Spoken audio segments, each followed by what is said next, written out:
Hello, everyone. Welcome back to Range Reviews. Uh, I'm getting real sick and tired doing this alone, so anybody that wants to go to a movie with me at some point, feel free to inbox me or message me because, frankly, I'd like to have another person's perspective like I used to have. Um, However, I'm still going to do these and I enjoy doing these, and I'd like somebody to join me at some point because it's getting awful lonely. You know what? Right at the beginning here, Brad Jones. If you ever do a movie alone, he's on that guy with the glasses, the cinemasnob.com. Go watch his videos because does the. I pretty much got this from him because he did it and it looks enjoyable and I enjoy it as well. So, yeah, having said that, Brad Jones, if you see this ever, Skype me when you're alone on a movie, and I'll go watch it too, and we can Skype back and forth just to have two freaking people there. Because I can see how you get kind of lonely sometimes.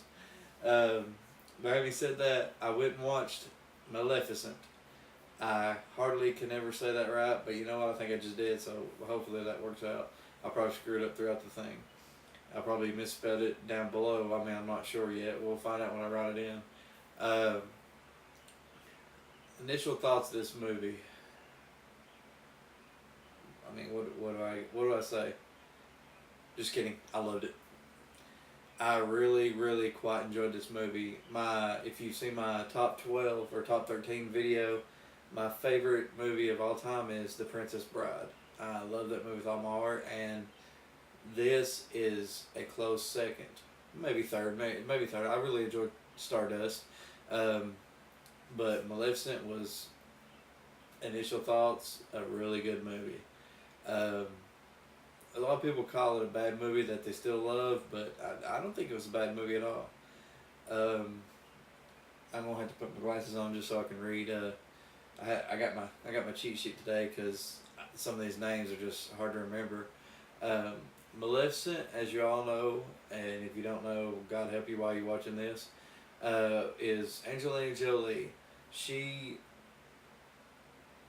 is a great actress. I mean, I really enjoy her work. There's a few things here and there, but my first love with her was Hackers, and ever since then, just she's done a movie at least every other year that I've enjoyed. So she did a decent, really great job with this movie.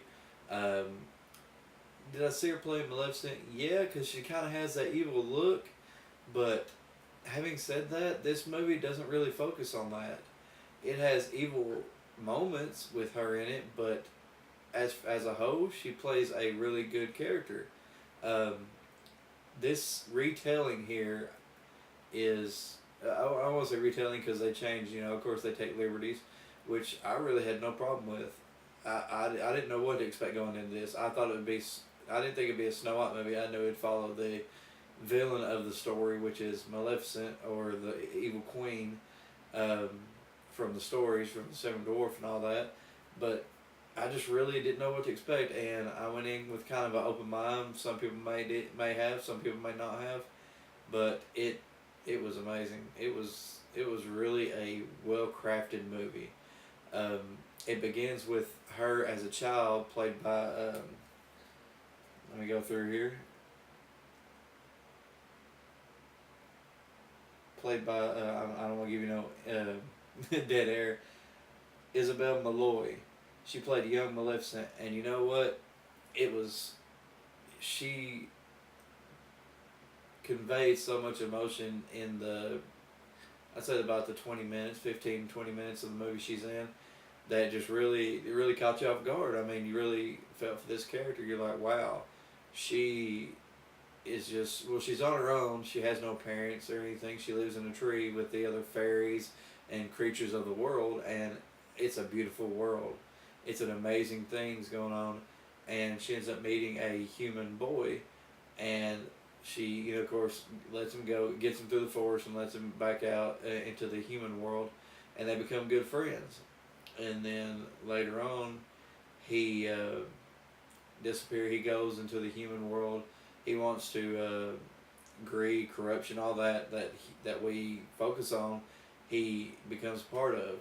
Well, he's a commoner who ends up in the castle of the current king, and the current king decides that he wants to take over the marshes, as they call it, the land that Maleficent is pretty much in control of. Not really in control. She's more like their representative, and she proceeds to go through it with a we have our place, you have yours.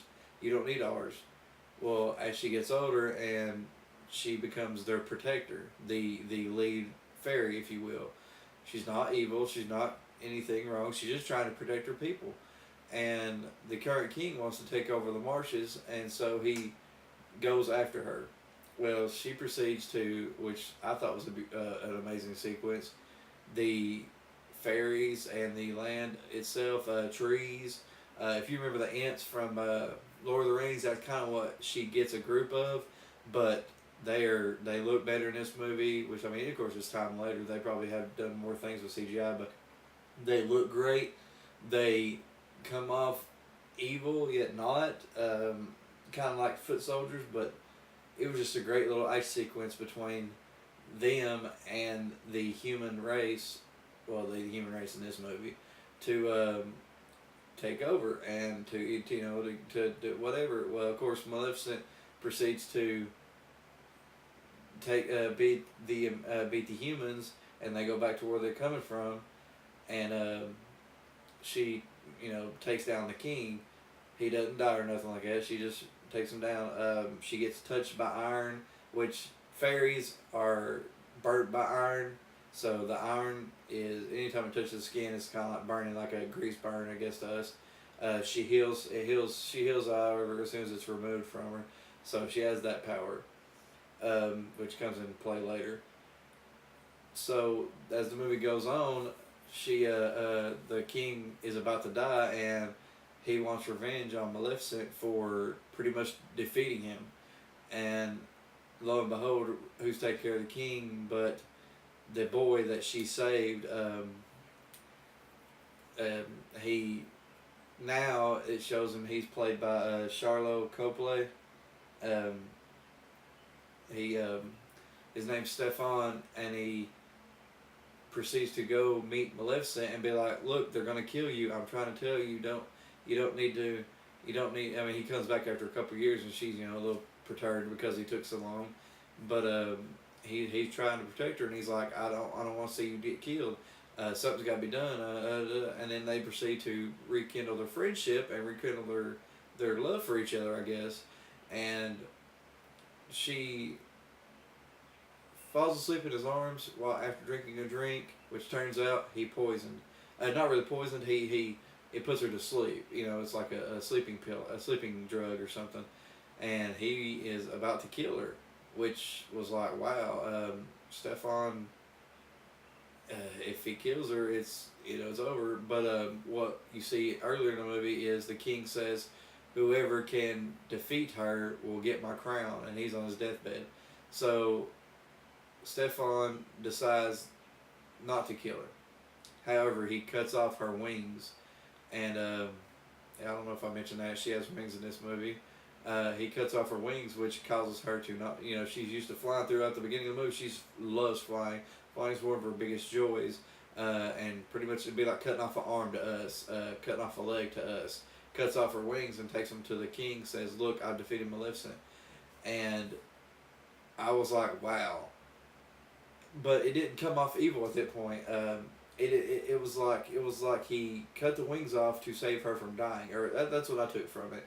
He cut the wings off. He wanted to be king, yes, but he also wanted to make sure that no one was going to kill her, I guess, because they did kind of have a love relationship, and I thought that was really well done. In that I thought that he did it, and so he could become king, and then as king, he would proceed to tell everyone to leave the marshes alone. He would protect her. He would be like, "That's not our stuff. That's not our land.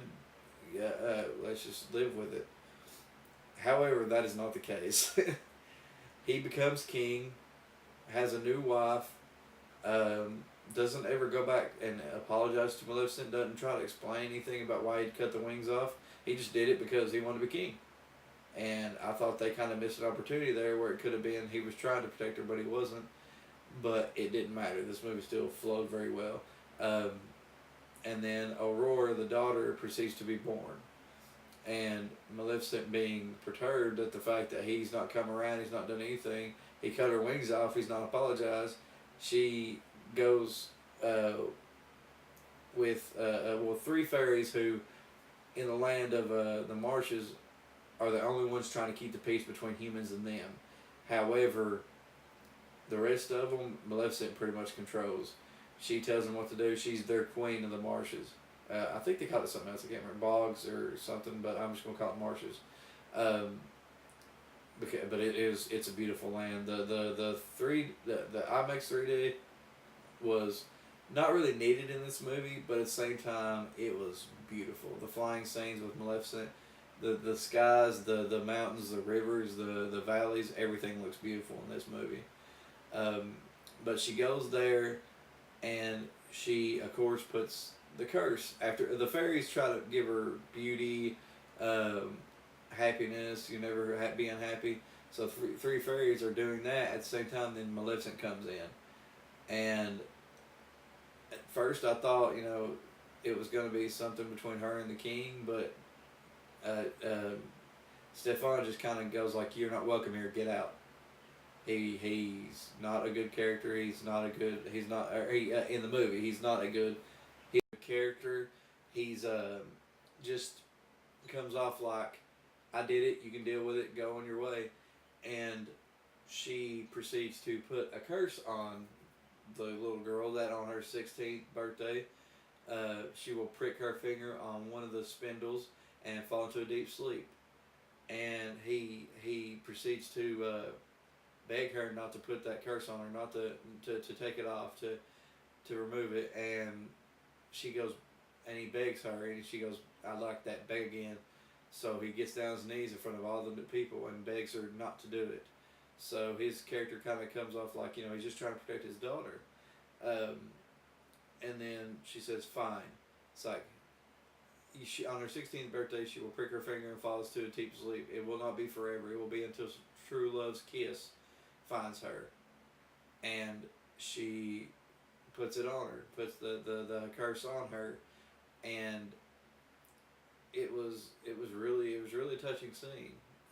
She come on. Angelina Jolie did a good job as evil Maleficent, and but I mean she's justified. You feel she's justified in this movie for it, and it flows so well. I mean, after that, the three fairies are given the child to raise outside of the kingdom so that Maleficent can't get to her. Um, this is the one thing I got a problem with the movie, and I'll explain that. I'll explain my problems with this movie as we go, but they're very few and far between. Most of all of it will be nitpicking, probably. There might be a few points here and there, but also be nitpicking. Um, but the fairies take Aurora to a cabin in the woods, or a cabin in somewhere away, and they have to raise a child, and they're ill-equipped. The three fairies couldn't take care of themselves. Couldn't take care of a banana in a paper bag. I mean, it's sad. So pretty much Maleficent hangs out, and through the years you see her kind of help with the baby, not to the fairies knowing, but like she does little things here and there. She's like, she doesn't like this baby. She doesn't want nothing to do with it, but the baby likes her. Every time she appears to the baby, she tries to scare the baby, like, "Ah!" And the baby's like, "Ha ha ha ha." She finds her in the woods, and she climbs up over her, feels over her helmet, or her little horns, and just looks at her and likes her, like it really likes Maleficent. So she doesn't really know what to take of this because she pretty much cursed this baby.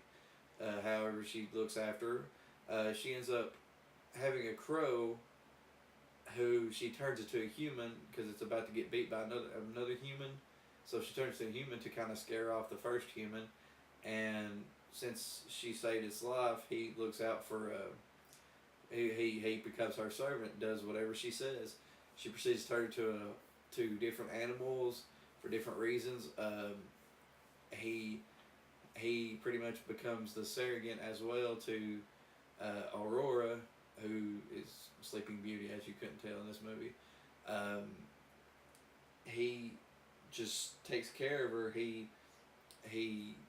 helps her. You know, whatever Maleficent can't get to because there's too many fairies and stuff around. She sends him, and he just he does what he's supposed to. He takes her food. Checks on her. He rocked the crib. I mean, it was really good. The actor who played him was Sam Riley. Duvall was his name. Duvall. I can't remember exactly how they pronounced it in the movie now, but Sam Riley did a good job. He was the character I thought was going to be the big turnaround in the movie, which I'll explain as I go. Um, they I mean, they got some great actors for this movie. Let me go into this. Angelina Jolie played a great Maleficent. She took the role. My problem with her is during two scenes. During two things. Which one scene I've already explained both of them. One scene when she gets her wings cut off, she's in anguish and she's just like, ah! And I mean, it didn't really portray me like she felt betrayed. It didn't really portray me like she was in serious pain or hurting or what has happened. Kind of, I mean, I guess because Angelina Jolie's range is decent, but I guess kind of limited when it comes to emotional responses if you've watched her work. That's just my take on it. A friend of mine, Cassandra, she hates when I pronounce it like that. She's part of the Chatawing group, which I went with tonight. She said that she felt that there was real anguish there, that she was in shock, that she was just overcome with grief, and maybe that could be taken that way, but I didn't take it that way.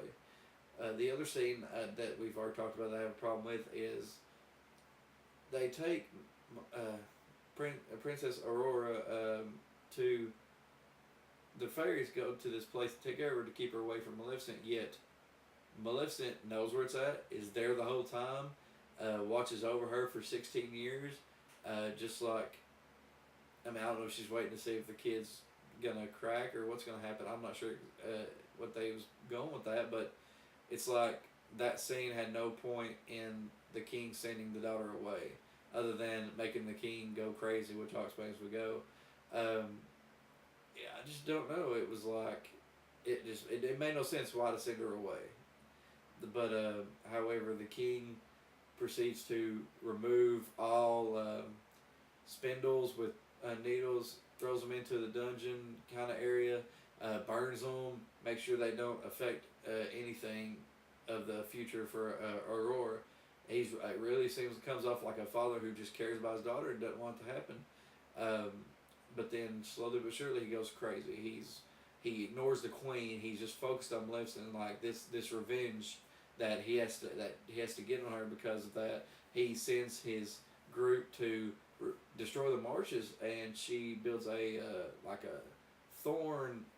big giant thorn wall, which keeps everybody out. She messes with them and stuff like that, with the soldiers, and he becomes nuts, crazy. I mean, he becomes an unlikable character, the king Stefan, and he goes nuts. And Shia Copley, he just eats it up. I mean, he always plays the psycho demented characters, or at least somewhat psychotic characters in his movies, and this is no exception. He does such a good job in this movie as that character. I rooted for him at first, but after he starts going crazy, man, I just like, he's an asshole. He's a bastard, and you catch yourself rooting for Maleficent, even though at that point she's still kind of evil. But then, as the years progress, she watches over Aurora, and the fairies ain't watching. She about walks off the side of a cliff. Maleficent saves her. The whole time, the crow is sitting there looking at her.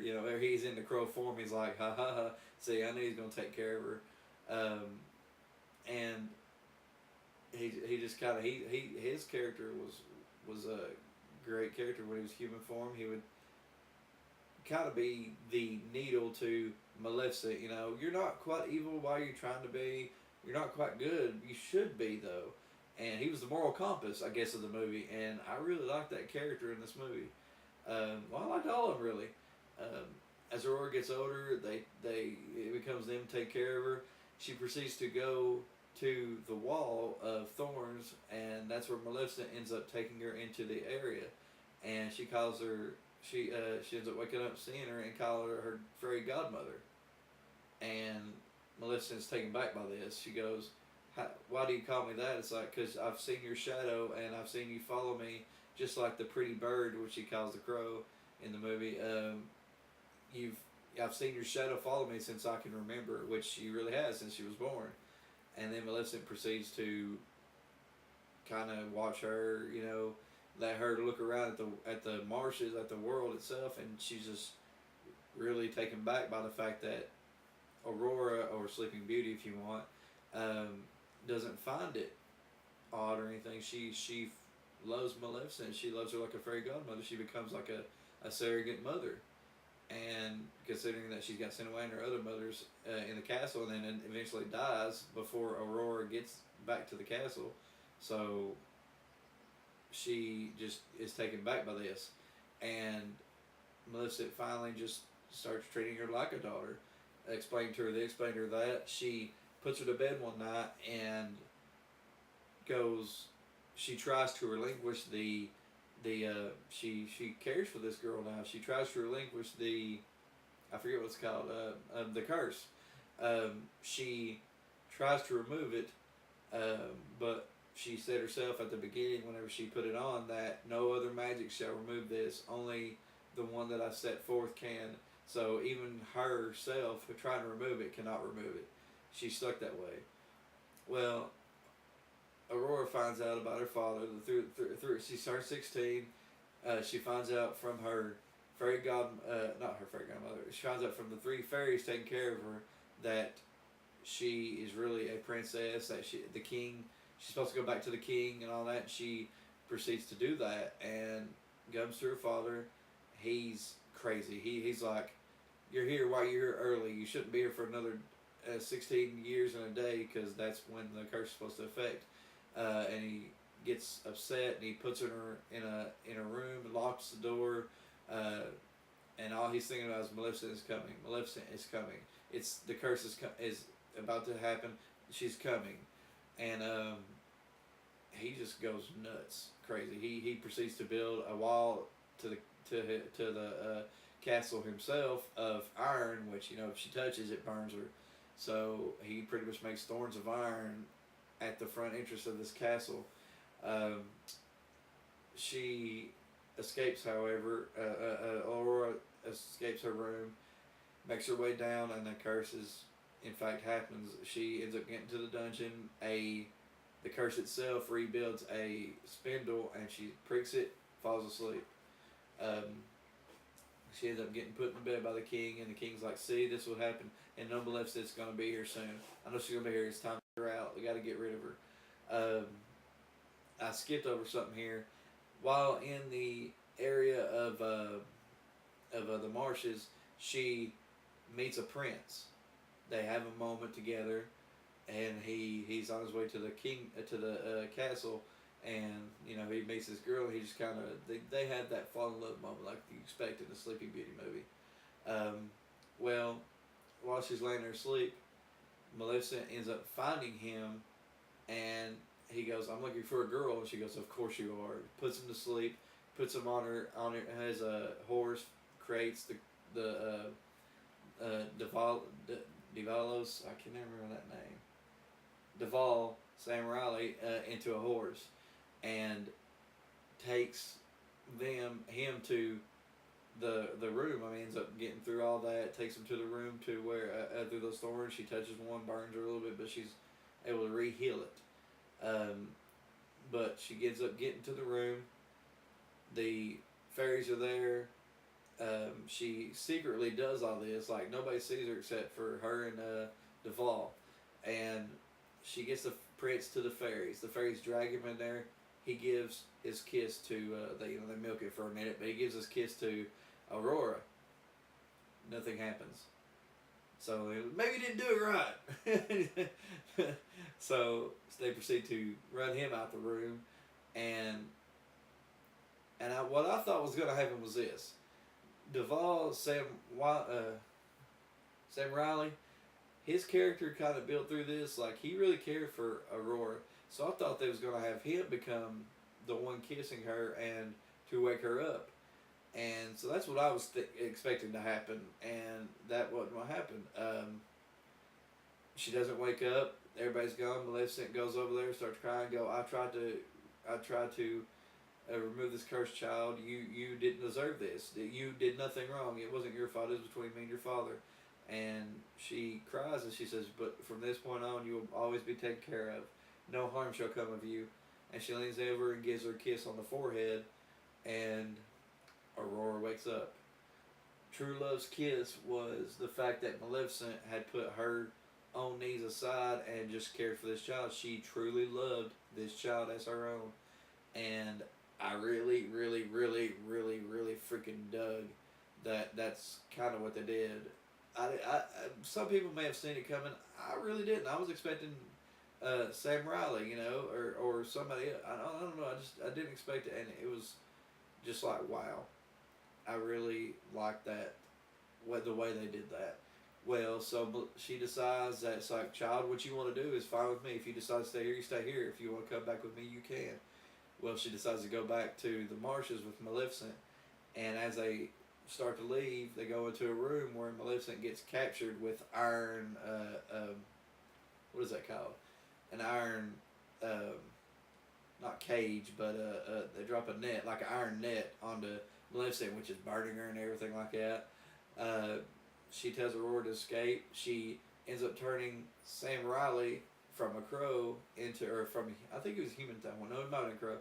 From a crow into a dragon. So this is a freaking great action sequence with the soldiers, the king, Stefan, Maleficent, the dragon, Aurora in the background. And it's just, they all are battling out. I mean, I don't know how to describe it to you. It's just a really great action sequence. Dragon blowing fire, destroying everyone.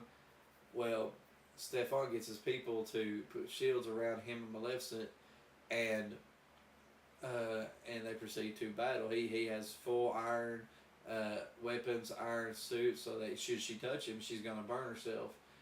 At the same time, Aurora escapes into her father's study, I guess you'd call it, and Maleficent is getting her butt wet pretty much, and then Aurora finds the wings that the king Stefan had cut off in an iron box. So the iron box was keeping them from basically escaping because they would burn her. They would burn them as well. Aurora pushes it over, lets the wings out. They proceed to go down and reconnect with Maleficent. She now has her wings back, which was a great sequence. She flies around and it continues on. Her and the king battle. The dragon takes out the soldiers. She takes out some of the soldiers. They try to kill her. It ends up with Stefan wrapping a weapon around Maleficent's leg. She goes out a window. Beautiful freaking shattering of the window, CGI wise. Goes up to the top of the castle, and she pretty much has King Stefan by the throat, and she's about to kill him.